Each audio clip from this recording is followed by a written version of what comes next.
प्रधानमंत्री बन जाएंगे तो गड़बड़ी कैसे नहीं कर पाओगे, ये समझना बहुत जरूरी है। सब पूरे सिस्टम से पहुंचे हो आप। नहीं, सारा क्रेडिट ऊपर है आपके। नहीं, वो नहीं है। हम तो भाई कानूनी काम करेंगे। ये इतने समय का जो सर्विस का एक्सपीरियंस है, कानून का ज्ञान है, उसको अब हम अपने तरीके से यूज करेंगे। तो ना तो हम संविधान बदलेंगे, हम केवल एक छोटा सा संशोधन करेंगे। किसमें करेंगे? आपने कभी विधानसभा और पार्लियामेंट की बहस सुनी है? हाँ और नहीं? बोलो संसद में से। तो क्या कहते हैं वो? ये चर्चा इस नियम के तहत हो रही है। वो नियम संविधान नहीं है, नियम, उसको बिजनेस रूल कहते हैं। That is the business rule of the parliament, business rule of the Vidhan Sabha. वो संविधान से गवर्न नहीं होता है, नहीं होता, राइट? तो मैथिली शरण गुप्त उस बिजनेस रूल में अमेंडमेंट कर देंगे, छोटा सा। क्या? कि कोई भी विधायक, कोई भी मंत्री, प्रधानमंत्री किसी भी चीज को सीधे पार्लियामेंट में चर्चा के लिए नहीं ला पाएंगे। इसके लिए कोई प्रॉब्लम है क्या? जब हमारे लोग जो है ना पहुंचेंगे तो किसकी चलेगी? मैथिली शरण गुप्त की चलेगी। तो प्रधानमंत्री आप बन रहे हो, लेकिन आपको गड़बड़ी न देने करने की जिम्मेवारी किसकी है? मैथिली शरण गुप्त की। तो सुभाष गुप्ता क्या बन गए? प्रधानमंत्री। सुभाष गुप्ता ने शपथ ले ली प्रधानमंत्री की, लेकिन बेसिक मॉडल कहां से आ रहा है? मैथिली शरण गुप्त से। तो मैथिली शरण गुप्त क्या कह रहे हैं कि हम बिजनेस रूल में अमेंड कर देंगे कि कोई भी विधायक, कोई भी सांसद, कोई भी मंत्री, कोई भी मुख्यमंत्री, कोई भी प्रधानमंत्री किसी भी चीज को चर्चा करने के लिए सीधे ला नहीं सकते सीधे। तो वो एक चेन में जाएगा। तो वो चेन क्या है? वो है, पहली चेन है कि जिन लोगों ने अपनी जिंदगी लगा दी है उनको पारदर्शी तरीके से, मैथिली शरण गुप्त की इच्छा से नहीं आएंगे, वो एक पारदर्शी तरीके से वो चयनित होंगे। तो Maithili Sharan Gupta is having no responsibility और नीदर द सुभाष। प्रधानमंत्री की उस पैनल को सिलेक्ट करने में कोई भूमिका नहीं होगी। वो व्यक्ति हैं जिन्होंने किसी विधा में जिंदगी लगा दी है। तो ये जो मसौदा आप बनाओगे वो किसके पास जाएगा? उस टास्क फोर्स पे जाएगा। वो टास्क फोर्स जो है अपने एयर कंडीशन कमरे में बैठ के चर्चा नहीं करेगा, उसकी लाइव चर्चा होगी जिसे दुनिया देखेगी, विश्व देखेगा। उसमें हर कोई क्वेश्चन पूछ पाएगा, हर किसी का जवाब देना है। इस मंथन को 15 दिन तक चलना है, और इस मंथन से जो चीज निकल के आएगी, फिर सिस्टम जो है ना, जो आपके मसौदा है, उस मसौदे में जो परिवर्तन आवश्यक है वो उस पर कर दिया जाएगा। That is called the first degree of refinement, right?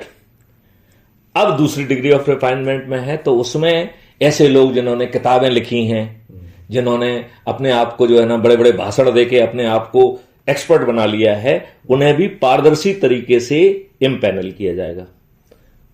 उनको इम्पैनलमेंट में ना सुभाष गुप्ता जी, प्रधानमंत्री जी, ना आपकी भूमिका है, ना इस पूरे सिस्टम को इवॉल्व करने वाले मैथिली शरण गुप्त की कोई भूमिका है। Neither I am having any role nor you. तो एक पारदर्शी तरीके से वो इम्पैनल होंगे, सो कॉल्ड एक्सपर्ट। अब ये सेकंड रिफाइनमेंट के लिए एक्सपर्ट में आ गई, और ये भी अपने कमरे में बैठ के चर्चा नहीं करेंगे, फिर से लाइव चर्चा होगी, वो भी 15 दिन तक। इस दूसरे महामंथन से जो पॉइंट निकलेंगे, उससे आपके मसौदे में दूसरा रिफाइनमेंट होगा। फिर वो रिफाइंड मॉडल जाएगा ब्यूरोक्रेट्स के पास। वो ब्यूरोक्रेट्स आज के ब्यूरोक्रेट्स नहीं होंगे। आ जाइए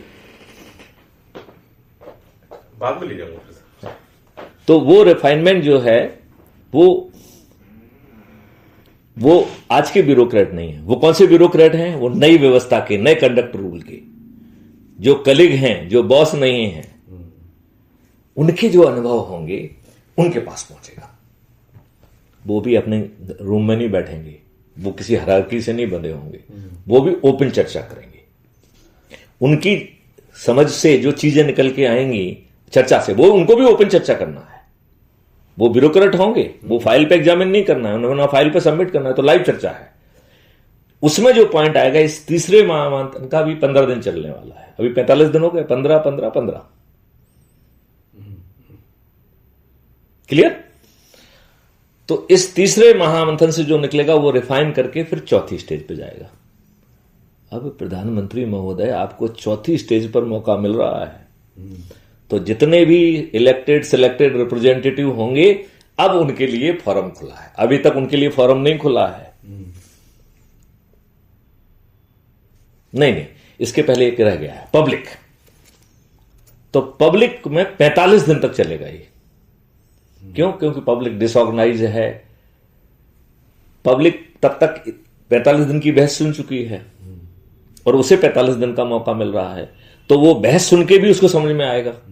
तो कोई लोग जो पहले से समझे होंगे वो पहले दिन कह देंगे, कोई 45वें दिन कहेगा। इस 45 दिन के महामंथन से जो निकलेगा उसको चौथी डिग्री का रिफाइनमेंट किया जाएगा।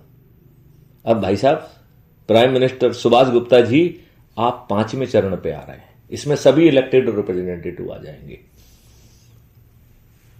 अब आप किस हैसियत से बात करोगे? पब्लिक ने तो अपनी बात कह दी है, तो आप पब्लिक प्रतिनिधि की बात नहीं करोगे। आपने इतनी मेहनत की है सिस्टम को पकाने में, तो हो सकता है कि आपके भी कुछ अच्छे विचार हों जो नहीं आए हों अब तक। तो आप प्राइम मिनिस्टर सुभाष गुप्ता अपनी व्यक्तिगत कैपेसिटी में क्या सोचता है वो बोलने का आपको हक है, क्योंकि पब्लिक अपनी बात पहले कह चुकी है, इसलिए पब्लिक से पहले कहलवाया है। आप ये नहीं कह सकते मैं जनप्रतिनिधि हूं, मैं ठेकेदारी लेता हूं। कोई ठेकेदारी नहीं है आपकी, नो ठेकेदारी। पब्लिक ने तो इतनी 45 दिन तक अपनी बात कह दी है। अब आप कह सकते हो कि भाई साहब, पब्लिक ने, सबने तो सुन तो लिया है, लेकिन मेरा इतना समय का अनुभव है, मैं भी अपनी कोई बात कहना चाहता हूं, तो वो आप बात करेंगे, उस पर बहस होगी।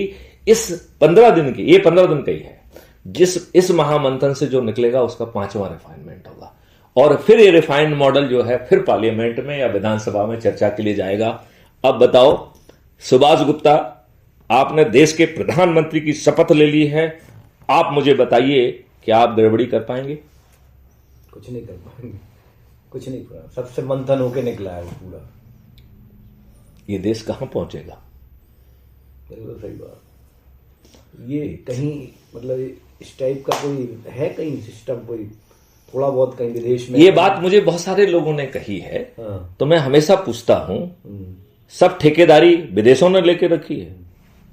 फिर कोई मुझसे ये भी पूछता है कि ये बताइए आपके दिमाग में ये सब बातें क्यों आती हैं? बहुत गहराई तो पहुंच जाते। नहीं। हाँ। मतलब आप इसको नट एंड बोल्ट का सोच रहे हैं। तो पहले तो मैं बताता हूं कि हमारे साथी हमारे बारे में क्या कहते हैं। IAS IPS जो हमारे कलीग्स हैं, हमारे सीनियर हैं, हमारे जूनियर हैं, वो कहते हैं कि मैथिली शरण गुप्त जो है बात तो अच्छी कर रहे हैं लेकिन प्रैक्टिकल नहीं है। इट इज उटोपियन, आदर्शवादी है, ये कभी जमीन पे नहीं उतरेगी। तो मैं उनसे पूछता हूं कि भैया, मैंने ऐसी कोई बात कही अभी तक जो आपको प्रैक्टिकल करके नहीं दिखा रहे हैं? हम तो कह रहे हैं कि मॉडल भी हम तैयार कर रहे हैं, इंस्ट्रूमेंट भी हम तैयार कर रहे हैं, वेबसाइट भी हम तैयार कर रहे हैं, सपोर्ट सिस्टम भी हम तैयार कर रहे हैं, आपके लीगल मेथड को यूज कर रहे हैं। हमने अभी तक एक भी बात ऐसी कही है जो आपकी दृष्टि में इम्प्रैक्टिकल या उटोपियन हो? नहीं, मैं आपसे पूछता हूं। हाँ बिल्कुल नहीं, ठीक बात है, सब चीजें क्लियर कर रही है। राइट। तो अब नेक्स्ट पुल पे आते हैं कि ये सब बातें मेरे दिमाग में क्यों आ रही हैं। आपको क्या लगता है क्यों आ रही है? ये है कि अपनी लाइफ जो है उसका कम से कम देश हित में कुछ करना चाहिए, राष्ट्र हित में कुछ नहीं, अच्छा भारत बने। नहीं। कॉस्मोस की कोई शक्ति मुझे एज ए माध्यम यूज कर रही है इस मैनिफेस्टेशन के लिए। मैथिली शरण गुप्त के कोई आइडियाज नहीं है, it is the ideas of the Cosmos. And यदि मैथिली शरण गुप्त नहीं होंगे तो कॉस्मोस किसी दूसरे व्यक्ति का उपयोग करेगा, लेकिन ये चीज तो जमीन पर उतरना ही है। तो मैथिली शरण गुप्त इस बात की क्रेडिट नहीं लेना चाहेंगे कि ये मेरी ओरिजिनल थिंकिंग है। ये मेरी ओरिजिनल थिंकिंग नहीं है। चुनाव भी तो कॉस्मोस ऐसे ही थोड़े करेगा कोई स्पेशलिस्ट आदमी। तुमने बहुत अच्छा क्वेश्चन पूछा है। मुझे लगता है कि बचपन से मुझे इस काम के लिए पकाया जा रहा है। मेरे अब मैं बहुत सारे खट्टे मीठे अनुभव जो मेरे सेवा के दौरान हुए, now I can very clearly see कि वो दे वर द डिजाइन्ड एक्सपीरियंस। मुझे पकाने के लिए वो डिजाइन्ड एक्सपीरियंस थे। चाहे मैं कश्मीर में गया हूं, चाहे वहां पर हमने जो है ना 130 मिलिटेंट्स को मार गिराया हो, those were to bring me that degree of the confidence. मैंने 13 डिग्रियां की हैं। क्यों की हैं? सरकारी सेवा में तो उसका कोई फायदा नहीं मिला। कॉस्मोस चाहता था कि मैं एजुकेशनली, टेक्निकली, प्रोफेशनली हर तरीके से इतना पका हुआ हूं कि मेरी आंखों का, मेरी बात का सामना करने के लिए कोई, जब मैं बोलूं तो वो अथॉरिटी बन जाए। लेकिन ये मैं नहीं कर रहा हूं। कौन कर रहा है? कौन कर रहा है? कॉस्मोस। अब मैं इसका उदाहरण देता हूं कैसे। मैंने हायर सेकेंडरी की, मुझे महाजन अवार्ड वगैरह मिला, मैंने कहीं अप्लाई नहीं किया। मेरे एक दोस्त हुआ करता था पंकज मसरूब वाला, उसने मुझे फॉर्म भेजा, वो भी किसी रीजनल कॉलेज का नहीं, आईआईटी का नहीं, वो भी जो है ना मध्य प्रदेश के कॉलेज का, और हमने उसमें रायपुर को चुना क्योंकि मैं केमिकल इंजीनियरिंग करना चाहता था। मैं मेरिट में भी आया और हमने जो है ना सिलेक्ट किया कि नहीं, मैकेनिकल बनेंगे, राइट। उस समय जो है सभी 10 के 10 जो है ना meritorious, they were in only mechanical engineering. तो बाकी सभी ब्रांचेज में एक भी मेरिटोरियस नहीं गया, राइट। इसके बाद मैं निकला बाहर, तो मुझे एसएसबी का, एयरफोर्स का एक मैंने भर दिया था, तो उसका कॉल आया। उस समय मैं एमटेक में था आईआईटी दिल्ली में, तो मेरी एग्जामिनेशन थी, तो हमने कहा यार छोड़ो, हमको तो इंटरेस्ट है नहीं एयरफोर्स में, तो आई ड्रॉप द आइडिया। अब आज मेरा एग्जामिनेशन खत्म हो गया, कल मैं घर जाने वाला था झांसी, राइट। उस दिन रात में फिर से जो है ना मुझे एसएसबी का कॉल आता है। एसएसबी का कॉल था, एसएसबी देहरादून का। तब तक मैंने देहरादून नहीं देखा था, तो मैंने यार सोचा यार घर क्या जाना है यार, पहले अपने ऐसे घूमते हैं, सिलेक्शन विलेक्शन तो होना नहीं है। बिकॉज उस समय तक मेरी ये मान्यता थी कि I am not made out for any uniform service. ये मेरा सेल्फ कंसीव्ड नोशन था अपने बारे में। अब आपको मालूम है कि मैंने पूरा यूनिफॉर्म सेवा में ही रहा हूं, तो डेस्टिनी ने तो कुछ और कुछ मंजूर करके रखा था, लेकिन मेरा अपना परसेप्शन था कि I am not fit for the uniform service. That was my self perception. तो मैं वहां गया, तो ये 5 दिन का सिलेक्शन प्रोसेस है, शायद आप जानते हो या ना जानते हो। एसएसबी का सिलेक्शन प्रोसेस 5 दिन तक चलता है, और ढेर सारे एक्सपर्ट्स आपके ऊपर काम करते हैं। और सबसे पहले जाते ही आपका साइकोलॉजिकल टेस्ट लेते हैं कि आप साइकोलॉजिकल पहले सुटेबल हैं कि नहीं है, और यदि आप साइकोलॉजिकल टेस्ट में फेल हो जाते हैं तो फिर आप आगे के टेस्ट में आप भागीदार नहीं बन सकते। एक बार आप साइकोलॉजिकल टेस्ट को क्लियर करेंगे तो फिर आप 5 दिन रहेंगे, आपका सिलेक्शन हो चाहे ना हो। तो मुझे तो पक्का विश्वास था कि मेरा साइकोलॉजिकल टेस्ट में मैं फेल हो जाऊंगा, तो मैंने पूरा बना के रखा था कि मैं अब जो ना अभी शाम को फ्री हो जाऊंगा तो क्या करूंगा क्या नहीं करूंगा, वो पहले से सब प्लानिंग थी। But as the bad luck would have it, मैं उसमें पास हो गया। तो 5 चीजें चलती रही। फाइनली 2 लोग सिलेक्ट हुए, उनमें से दुर्भाग्य से मेरा नाम भी था, राइट। उसमें एक कॉन्फ्रेंस होती है जिसमें सभी एक्सपर्ट जो आपको 5 दिन तक टेस्ट कर रहे हैं ना, वो एक साथ बैठते हैं कि ये नमूना सिलेक्ट हो रहा है। It is a go no गे को जो है ना कॉन्फ्रेंस, वो सब मिलके तय करते हैं कि इसको ऑफिसर बनाना है या नहीं बनाना है। इंडिविजुअली तो उसने क्लियर कर दिया है, नाउ सब एक्सपर्ट मिलके कहेंगे कि ये ऑफिसर बनने लायक है या नहीं है। हो सकता है कि कमांड में अच्छा हो, इसमें अच्छा हो, लेकिन नहीं, इन टोटल ये ऑफिसर बनने लायक नहीं है। तो पहले अब ये बताना चाहूंगा कि उस कॉन्फ्रेंस में मुझसे क्या पूछा गया। तो पहला क्वेश्चन था, mister Maithili Sharan Gupt, your name resembles to one of the great national poet, what is the similarity between you and him. थोड़ी देर में पॉज किया, फिर मैंने जवाब दिया, sir I don't feel there is any similarity, if at all any, that is of the name only. First question over. Second question, mister Maithili Sharan Gupt, I hope you were comfortable with us for last 5 days. Yes, sir. I was very comfortable. Except it was too cold. See, I am wearing 3 sweaters. ऐसा करके मैंने उसको दिखा दिया 1, 2, 3. सब मुस्कुरा दिए.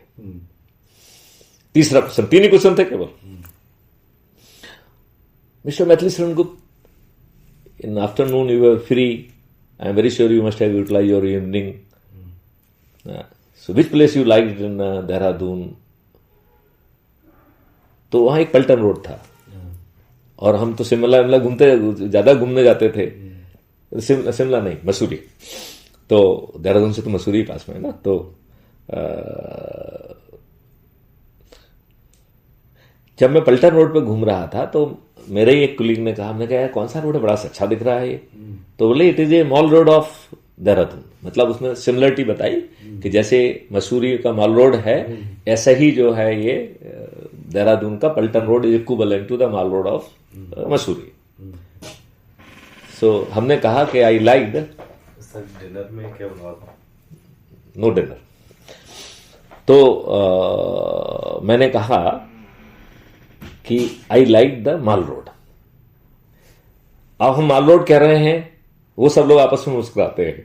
इसका मतलब ये पट्टा जो है ना, ये मसूरी घूमता रहा है. ठीक है ना. मुस्कुराए. Thank you mister Gupta. केवल ये 3 question and finally only 1 person was selected, Maithili Sharan Gupta. फिर मुझे लगा कि मुझे मेडिकल में मैं फेल हो जाऊंगा. Right.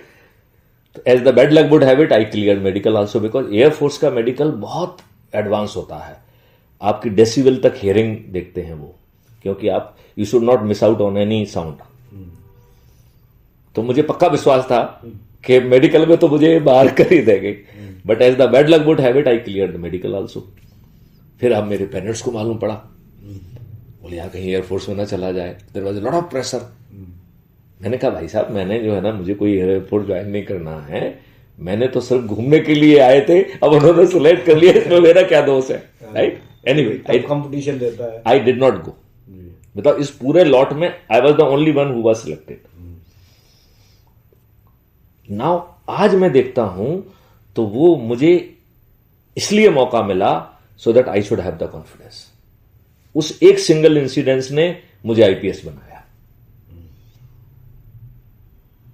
Because then it boosted my confidence कि हम जाने चाहे ना जाने, कुछ ना कुछ तो है जो दूसरे लोग देख रहे हैं मुझ में. मैं नहीं देख पा रहा हूं लेकिन बाकी लोग तो देख रहे हैं. कुछ तो है यार. क्या है नहीं मालूम, लेकिन कुछ तो है. ऐसे ही जो है पोस्टिंग्स हुई, उसमें भी अलग अलग तरीके के अनुभव रहे. कश्मीर गए, अलग तरीके के अनुभव रहे. डीजी की यात्रा रही, उसमें भी अलग तरीके के अनुभव रहे. नेगेटिव लोग रहे, पॉजिटिव लोग रहे. कभी भी किसी ने डिगा नहीं पाया. ऐसा नहीं है कि नेगेटिव हैपनिंग नहीं हुई, लेकिन हमने नेगेटिव हैपनिंग कभी महसूस नहीं की. मेरा एक ऑपरेशन हुआ, I did not feel any pain. मुझे वो हो गया था हार्पिस, जिसमें कि कम से कम 2-3-4 इंच गहरे घाव थे और बत्ती डाली जाती थी. जब मैं मंडला में था उस समय हुआ था, क्योंकि मैं एक ऑपरेशन में गया था वहां पे. Somewhere I got that infection. तो हो गया. मुझे लगा शायद हार्ट अटैक आ गया, but it was not heart attack, it was herpes. और उसने जो है ना इतने गहरे घाव के पूरे नर्वस सिस्टम को खराब कर देता है ना वो. तो एकदम उसने बड़े गहरे घाव कर दिए. इतने गहरे घाव कि वहां से बाद उसी समय मेरा ट्रांसफर हो गया. मैं गुना आ गया. गुना में लगभग 2-3 महीने हमारी बत्ती डाल के जो है ना पट्टी होती रही. लोग बाग जो है हर्पीज में चिल्लाते हैं. मुझे हर्पीज में थोड़ा भी पेन नहीं हुआ. ये तो हाँ नहीं, तो मैं ये कह रहा हूं कि वो हो सकता है कि हमें कुछ जन्म की कुछ ना कुछ प्रारब्ध को भोगना था, लेकिन ईश्वर ने उसके कष्ट और पेन को मुझे नहीं झेलाया. तो is something is very extraordinary. तो आज मैं देखता हूं तो मुझे लगता है कि कॉस्मोस ने मुझे इस काम में पकाया हुआ है. इसलिए देखिए मेरे चेहरे पे आपको कभी कोई इतने बार मिलते हैं, अपनी बात बताते हैं, आपको करते हैं. हैव यू फाउंड एनी बेवरिंग इन मी? मेरे आवाज में कमपन, मेरे कॉन्फिडेंस में कमी.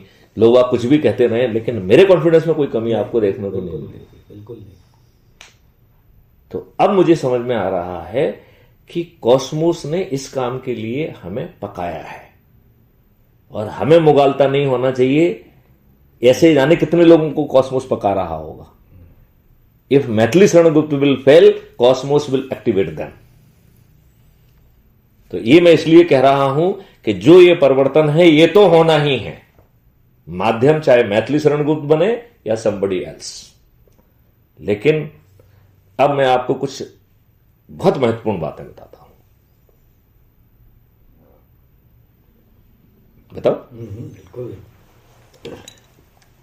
कबीर पोथी में, रहीम पोथी में ये बात लिखी है कि, और एक जो गायत्री परिवार के जो पंडित श्री राम शर्मा जी ने भी लिखा है, 2026 से सतयुगी प्रभाव चालू हो जाएगा। यही प्रेजेंट अभी जिसमें आप पद पर रख चुके हैं, ये समय चालू हो गया है। ये एकदम अनयूजुअल होगा।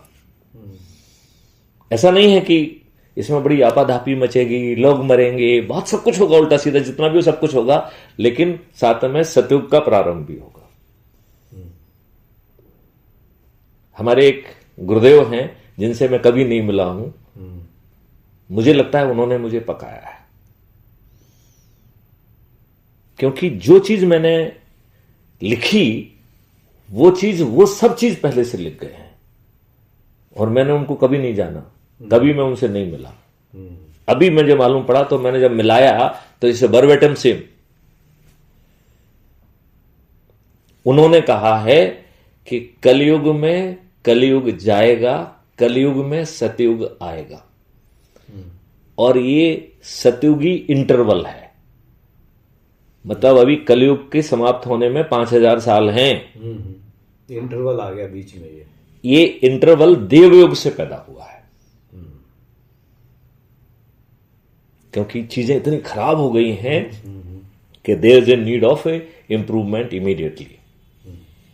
तो इसमें जो है बाबा जय गुरुदेव का यदि नाम आपने सुना हो तो वो ये कह के गए हैं कि कलयुग में कलयुग जाएगा, कलयुग में सतयुग आएगा, और ये मात्र 1000 वर्ष का इंटरवल है।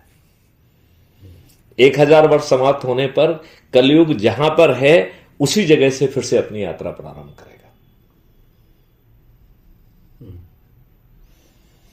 तो मिस्टर सुभाष गुप्ता, आप सतयुग के साक्षी बनने जा रहे हैं। बहुत बढ़िया। चलिए, जय हिंद, जय भारत, वंदे मातरम, जय गुरुदेव।